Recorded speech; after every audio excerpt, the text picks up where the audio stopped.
Top of the AM, man. Happy Saturday. What is going on, everybody, man? Thank you guys for tuning in to So Driven Sports Talk. I'm your host, Damo Leash. As you step in, please hit the follow button. Please hit the like. That would help me out a whole lot. Today, I'm going to go ahead and talk about the Indianapolis Colts, man. I am a diehard Colt fan, so I do talk Indianapolis Colts. I will, as the season progresses, talk a little bit about the Cleveland Browns because I am from Ohio, though I stay in Tennessee, but I'm a diehard Colt fan.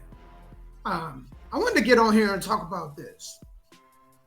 Everybody talking about how much it can hurt the Indianapolis Colts not having Jonathan Taylor, especially when we got a rookie at quarterback and AR5, and I get it.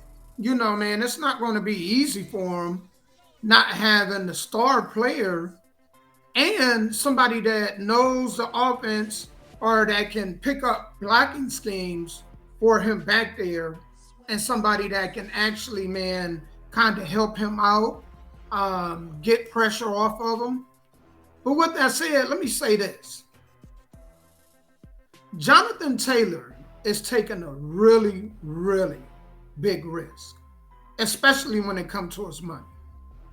And if I was Jonathan Taylor, what I would do as fast as possible is fire my manager.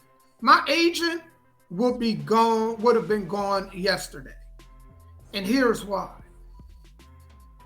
The Colts, now Jonathan Taylor is on the PUP list for the first 4 weeks of the NFL season. So let's say the Indianapolis Colts come out and they go 2-2, or they shock everybody and go 3-1. Well, that's going to put pressure on Jonathan Taylor to play. And let's go even a little bit further. Let's say Deion Jackson or Hall or Funk or whoever they have back in the backfield starts off and they have a good 85 to 100 yards rushing every game. Because that offensive line, it's very doable with AR5 being a threat and the linebackers and safeties having to keep an eye on them. It's very doable. So let's say a running back, man, surprisingly, by the time that Jonathan Taylor is due to return, runs for 300, 400 yards in 4 games. And then it starts to look like, well, hey, maybe the Indianapolis Colts will be fine without Jonathan Taylor. Do y'all not think that that's going to have an effect on his value? If another running back shows up, and maybe he don't put up Jonathan Taylor numbers, but he put up something close to. Do y'all think that's not going to backfire and decrease Jonathan Taylor's value? I do. So, with that said, man, I think that they played this pretty wrong, man. And in a way, if the Colts have a running back to come in and do produce close to what Jonathan Taylor was able to put up production-wise, not only is it going to hurt him, I'm not going to lie, it will hurt the Colts too, because then it's really going to show other teams that, hey, he's not worth what you guys value on him at. So I get it, but it's really, really going to hurt Jonathan Taylor, because say, for example, the Colts, at most, they get a second and a fifth or a third and a fifth. Well, remember, they got JT in the second round. So if they get a running back that can produce close to the production of Jonathan Taylor, it's not going to hurt Indianapolis as much. Yes, they're not going to get the value that they are probably looking for to get back with Jonathan Taylor, but Jonathan Taylor is going to hurt him more because he's definitely not going to get the money that he think he's going to get. So y'all just let me know in the bottom comments, man. I don't see it. I could see this backfiring. Also wanted to say this, man, before I leave.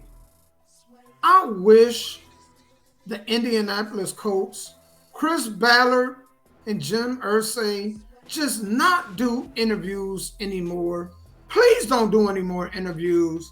You guys are not making this any better. Chris Ballard with the, well, we only won 4 games. Well, duh, look who y'all had a quarterback. Y'all had an old, decrepit man, Matt Ryan back there. Your wide receivers, you don't have a wide receiver 1. You don't have a wide receiver 2.